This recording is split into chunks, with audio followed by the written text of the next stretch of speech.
Paulissa Kipp, age 49, May 2nd, 2015, Omaha, Nebraska, and I am David's wife. David Kipp. I'm 48. It's also May 2nd, 2015, still Omaha, Nebraska, and I'm Paula's husband. I'm curious about how your lived experiences how your lived experiences with mental health have colored the way that you navigate your world. Well, growing up with a mother who was first a social worker and then social psychologist and then a stepfather who was clinical psychologist, got a lot of that, in the house growing up on, how to handle people with those sorts of difficulties. Also, I had an aunt who killed herself when I was fairly young. I had in my teenage years, one of my close friends committed suicide also. So, those sorts of things have made it hard for me to reach out, but also made it important for me to watch out for people like you, I care for, to make sure that they navigate, their difficulties, their mental troubles in a way that gets them back to a comfortable place. So that's why, even though, I know you do suffer from your PTSD and, the bipolar, it's, I try to step back when things are not going well for you and try to figure out how to help you through it. How do you feel that having that history has affected either your ability to open up with people or how you deal with your own challenges?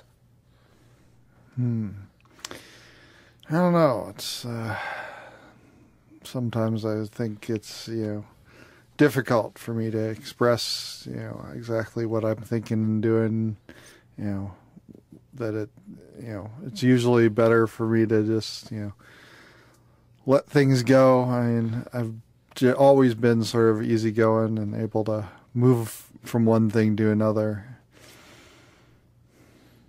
Yeah. Okay.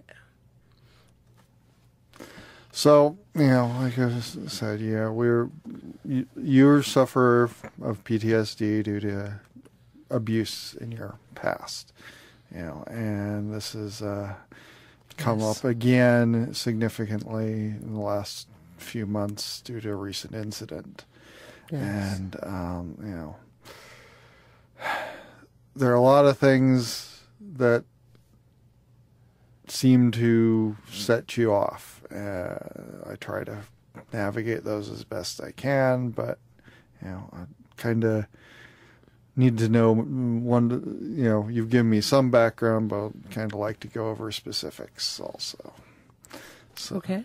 So, one of the big things is, you have a quick to startle, and once you're startled, you'll often get angry or upset. I've been quick to startle really for as long as I can remember. I've been told by my support team that it's likely a combination of early childhood trauma with a fractured skull, as well as genetics. My mom had mental illness and mild developmental disabilities, and the accumulated effects of lifetime traumas,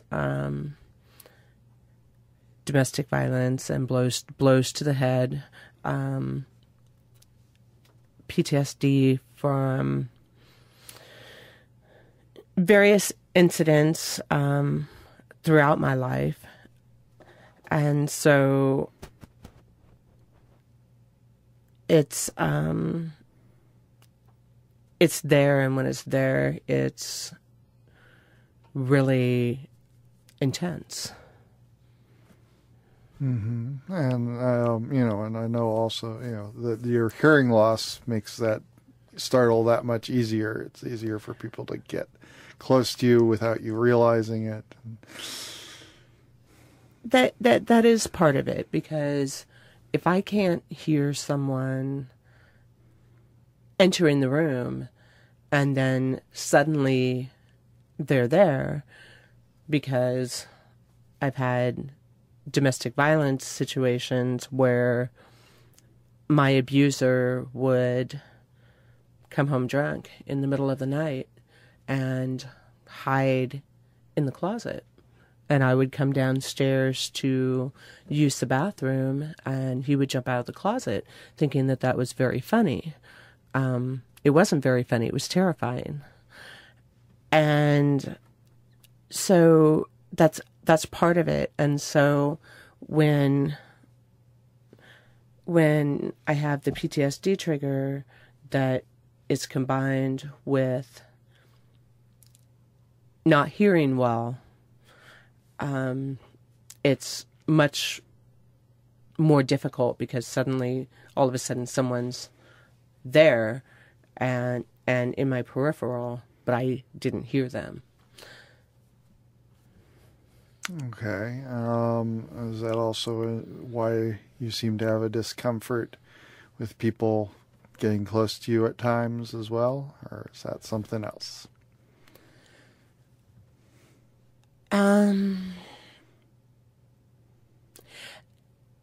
That's part of it. In terms of physical space, because I deal with PTSD, and I also deal with misophonia, which means that even though I'm hearing impaired, the sounds that I hear are amplified in terms of the way that my brain perceives those sounds. So sometimes it's somebody's really close to me, and they're eating and they're smacking, and it's like nails on the chalkboard.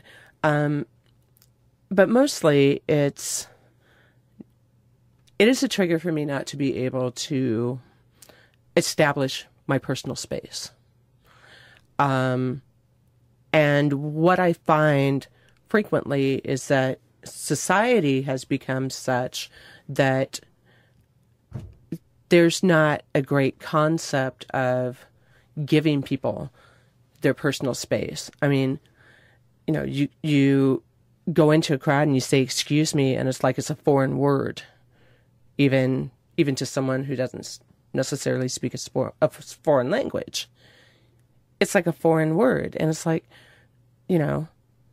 or you go to the grocery store and you're paying and you've just swiped your card, but yet the person behind you is jostling right up against you for their space in line. It's like, for the love of Pete, could you let me finish the transaction first?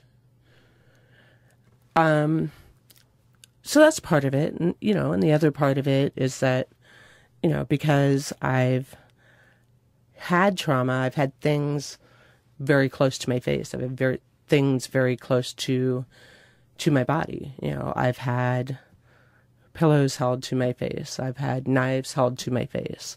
I've had I've had uninvited things happen to my body. And so now it's like, okay, well, I'm not in that particular situation, but I have some definitive boundaries. Mm-hmm. If that makes sense. Okay. And then some of that also, looking for, blocking of an escape route or something like that, where you need to just have a way out of a room, or it goes back to domestic violence and child abuse. It goes back to sexual assault, where it's like I'm in these situations and things are happening and I'm fighting to escape them or stop them or to live. And so, yeah, it is important to me because, there's some social anxiety that goes along with that, where it's like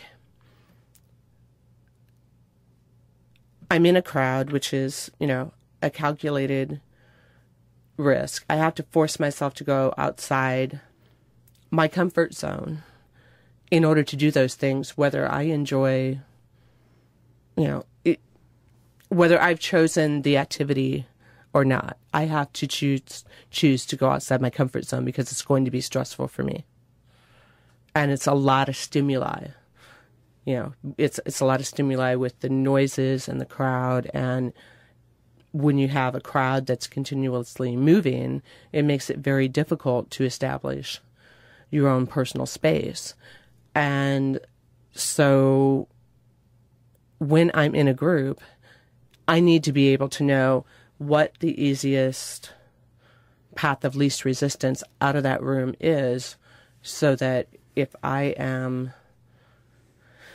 overwhelmed, I don't have to fight through an entire crowd of people to remove myself from something that has gotten to the point where it's no longer enjoyable because it's just really stressful and I'm at the panic attack level.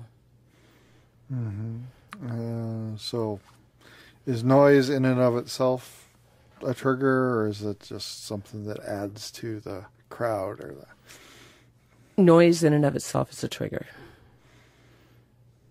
The crowd becomes another trigger, and the two combined sometimes makes it really, really difficult to remain calm, because it feels like the noise bounces out of every area of a room sometimes, and I can hear every single thing. And the real oxymoron is that here's a person who is profoundly deaf without hearing aids, but when that particular trigger kicks in, I can hear everything. I can hear the slightest noise from down in the basement.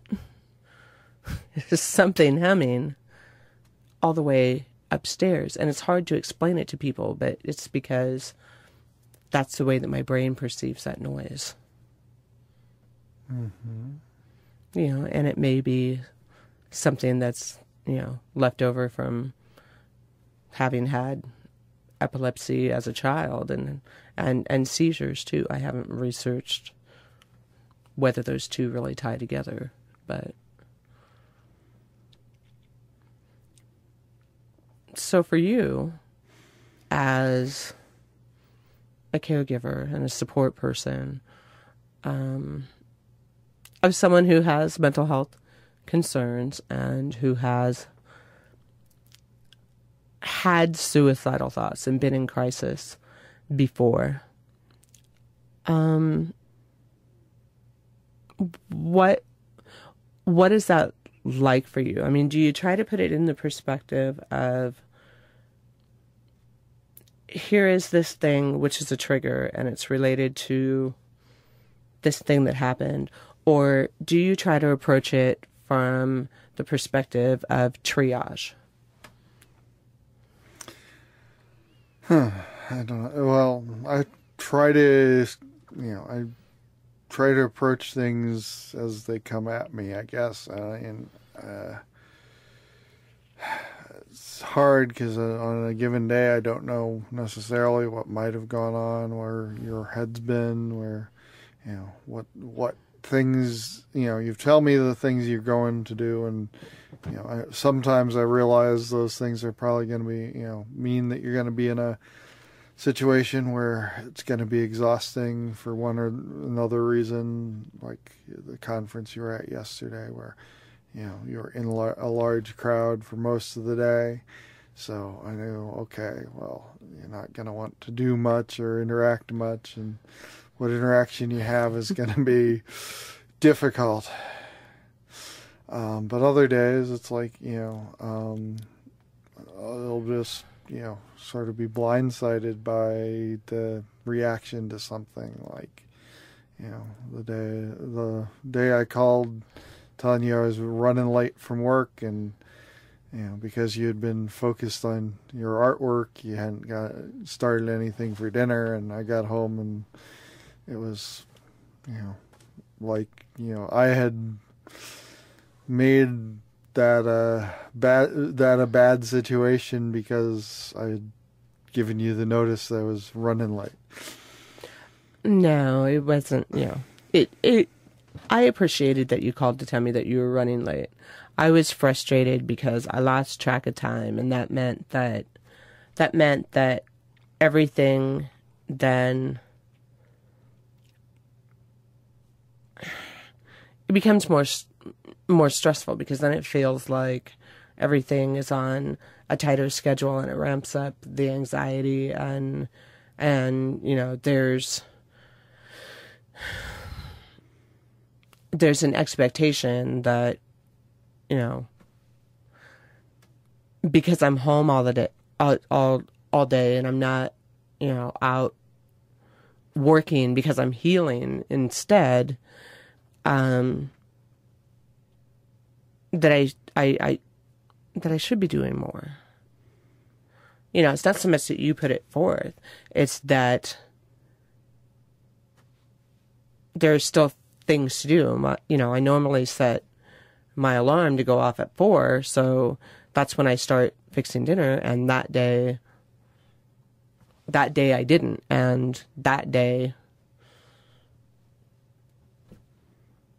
became stressful. So, it's like I'm dealing with traumatic brain injury and trying to remember to do everything and put together a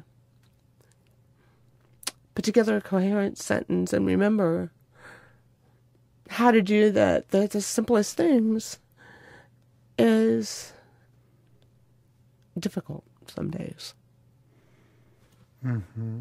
Yeah, well, and I think there's a lot that you get really too hard on yourself for. I mean, you seem to either not trust that I'm willing to work with you, or not, disbelieve it, or think that, that I'm expecting things of you, or on the other side of things, that you don't have the power, confidence, ability to do those things, so it seems like you need, I don't know, it's like you either put things on me, or you blame yourself for things that I'm not, that go on, and I don't know how to navigate that a lot of the time. Like, I don't know. Even little things like taking out the trash, or washing dishes, or, things like that. It's like, or the boxes that are ready to go to the Goodwill. I can't lift the boxes that are ready to go to the Goodwill. The boxes have been sitting in our dining room since last summer. I mean, so there comes a point at which it's like, you know these things as well. And sometimes it's exhausting for me to feel like I have to make a formal request in order for these things to get done. And then, if I do make the request over and over and over again, and it doesn't get done, or you forget, then it's like, I don't know what I'm supposed to do with that, because then it makes me feel like, okay, so if I want this done, I have to do it, even though this is going to injure me. So it feels sometimes like the sick person, for lack of a better way of putting it,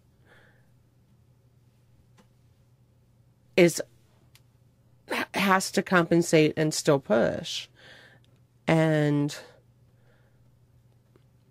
even though I may not want that to breed resentment, sometimes it does. And then I have to pull back and remind myself that you don't mean anything bad by it. It's just the way things are sometimes.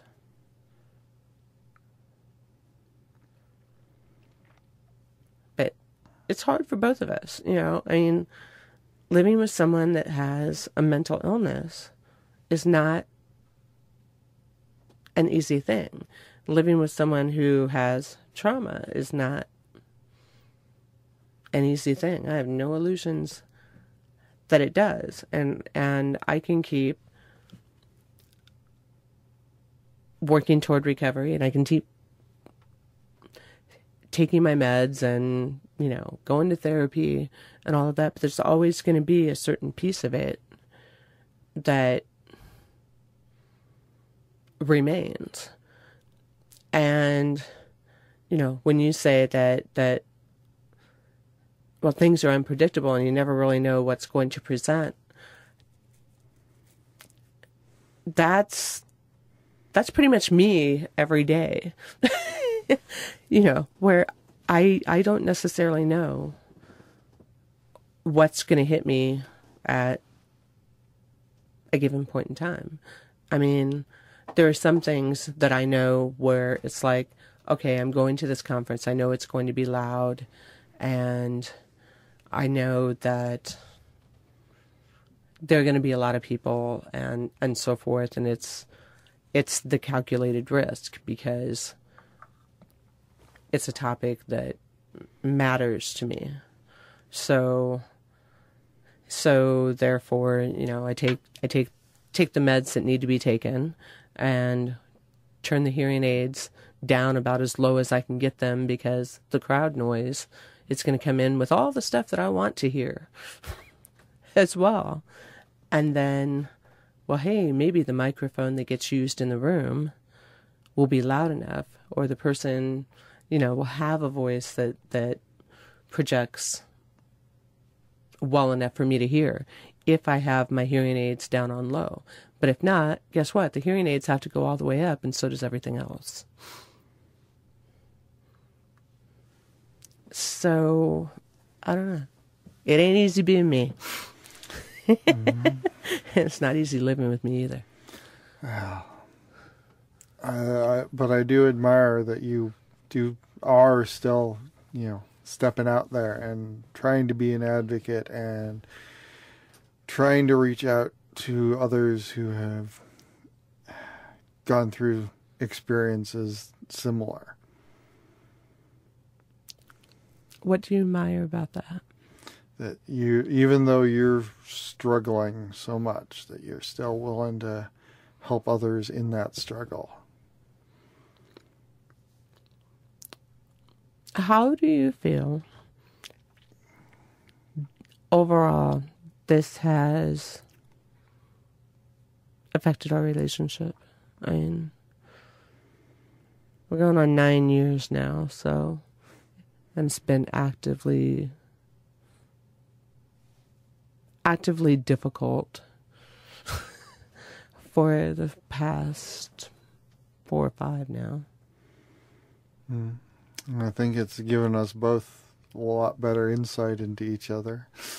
Yeah, I can't say it's been easy or fun and the best way to learn about one another, but it's definitely been a way to gain insight into where you've come from and what's gone on with you before I met you, and those things that have affected your life and hurt you and made you the person you are.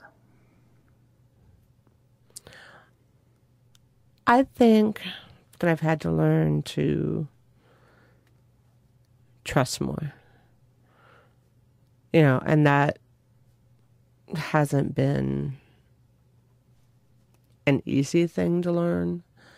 And I'm still not where I would like to be on the trust scale. I mean, even though I know that you love me and I love you and all of that,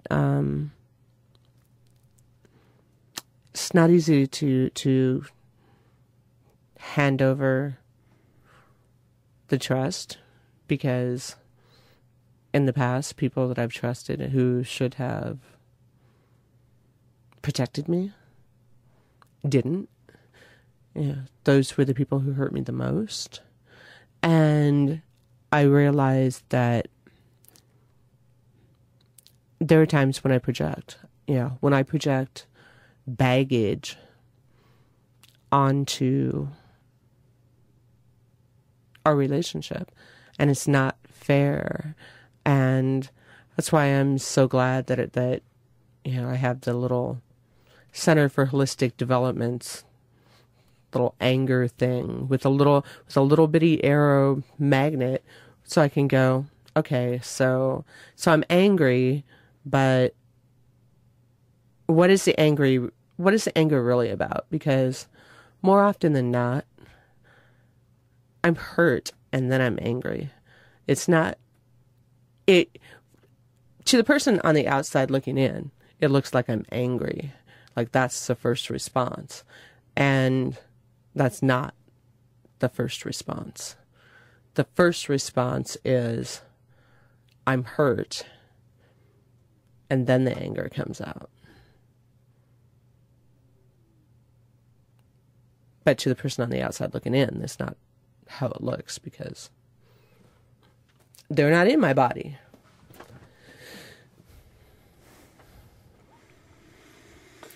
Well, and sometimes, also the hurt occurs somewhere outside, and before I get into the situation and I get the anger as I come in, someone else hurt you or something disappointed you. You made arrangements with someone that fell through, and I'm the lucky recipient of the disappointment. Unfortunately, crap runs downhill sometimes, and I try to keep it from running downhill, but it does. And I think that there's one of the components of that is that it's I'm home during the day, you're not home during the day, and so this is the same complaint that came up when you and I were both working, and then you complained that I'd tell you about my day in the car. It becomes a question of, well, how would you prefer to receive that? How would you prefer to receive what it is? Because you ask how the day was, you ask how the day went, and then it's like, oh, well, all this crap is running downhill to me, and now I want to stop it. And So sometimes I'm left going, do I tell him? Do I not tell him? If I don't tell him and it comes through, then he's still going to feel like I've beaten him up with it. So sometimes I don't know which way to handle it. But you can tell me how you'd like to like to receive things, because I can use the guidance. I don't know. That's always a tricky one, because sometimes, kind of, I'd like to know the things behind the anger, or the shortness or the tiredness, but I also, I if I've had a long day, I can't really focus in for a half an hour or 45 minutes of you running through a litany of things that may have gone on. So if there's a short answer to the question, that's always that could work better than although I understand there's always a lot behind it, and for you the need for the explanation is also there. You want me to understand more about, what's behind it, and, how the other person, if there was a second person involved in the actions, reacted and things like that. Those details are important to you. So I don't want to make you feel like I'm cutting you off either.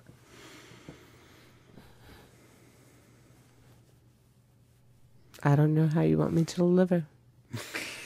I think every day is a different day. No, every day is a different day. So every day, I don't know, sort of maybe a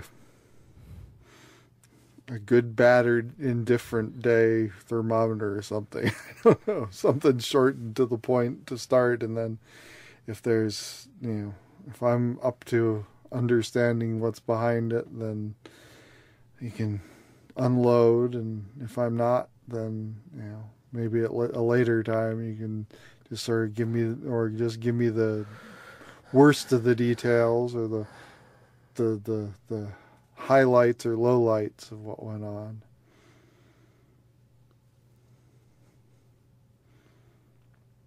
Okay. Because I've got a stressful job too. That some days it's like I've had all I can handle of people pushing me to do something, and not that I don't want to do things for you, but if I do it, but I don't want to have to necessarily listen to a long story before you tell me what it is that I can do for you.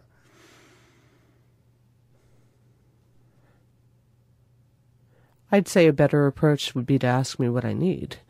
Mm-hmm.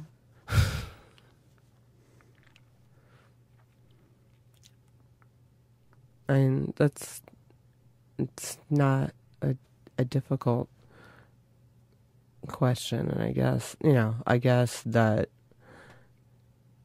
if you really want things in bite-size sound bites, appetizers, whatever you want to call them, then there are questions that you need to be asking. And, we've talked about the what are you afraid of question before, so maybe adding, well, what do you need to the mix might be useful. It's worth a try anyway. Okay. Well, okay. So what do you need? In this moment? What do I need in this moment? Or what do you want to cover that we haven't talked about yet? I think we've covered things pretty well. The thing that I need for you is I need you to try to understand what trauma is and how PTSD affects responses. And, you know, that requires us going deep. You know, that requires me usually telling you details that I don't always want to disclose, because it creates a picture in the mind of someone who cares about you that you really don't necessarily want them to have.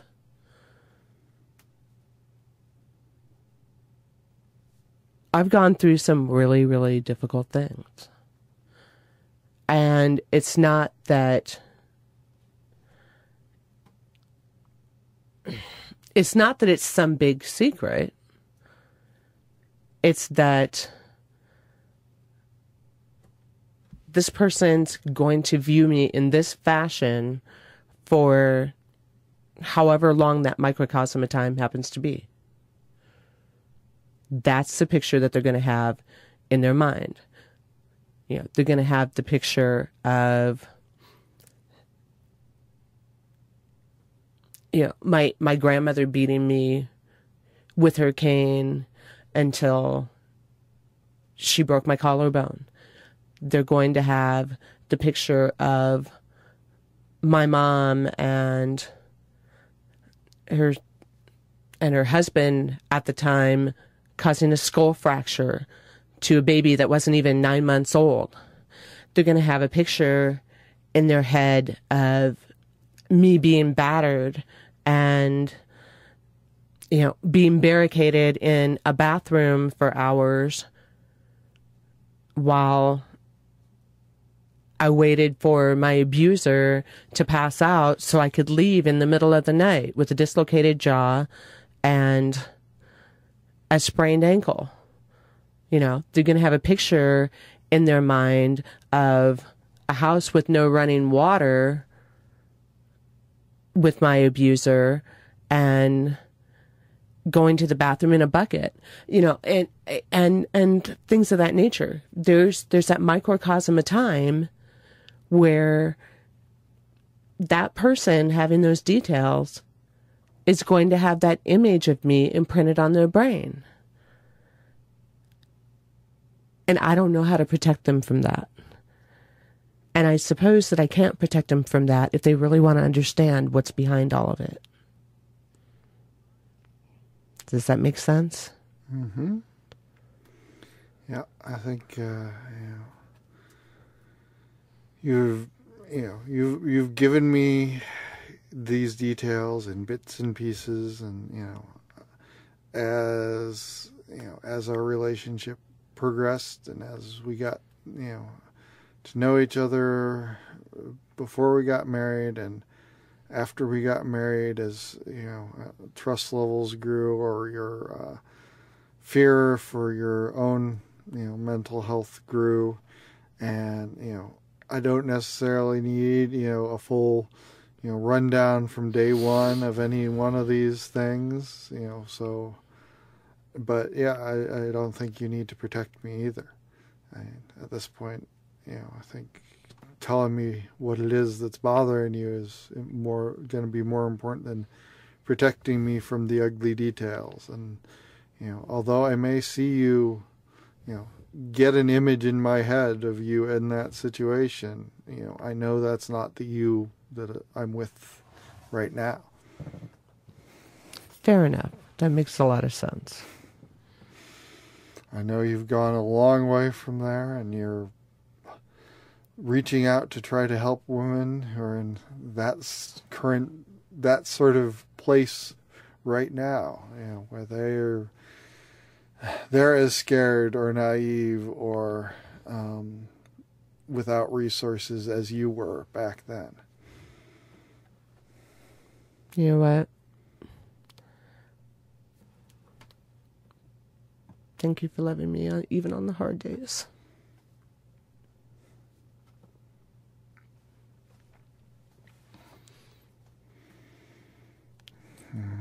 No, that's what marriage is about. I love you. That's why I married you. It is what marriage is about, but sometimes I think that, it'd be so much less pain to walk away versus going through the unknown. And it's, you know, and yet it's like we're still here every single day. We're still here, and we're still fighting, and we're fighting for us, and we're fighting for ourselves and each other and the things that are really important. So we keep growing and we keep learning, and that's how we get through.